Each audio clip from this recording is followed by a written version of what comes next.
என்பதே உண்மையாகும். உழைப்பு, சேமிப்பு, தன்னம்பிக்கையின் ஊற்று என் அப்பா என்று சொன்னால் அது மிகையாகாது. எனக்கு நண்பனாக வழிகாட்டியாக திகழ்பவர் என் அப்பா. நான் செய்யும் சிறு தவறுகளை கூட அன்போடும் கண்டிப்போடும் சொல்லித் திருத்துவார்.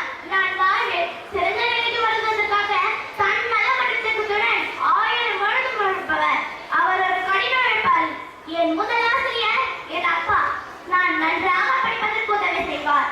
எப்போதும் தந்தைக்கு மதிப்பளித்து அவர் வழிநடப்பதே நான் என் தந்தைக்கு செய்யும் மரியாதை என்ன நினைக்கிறேன்.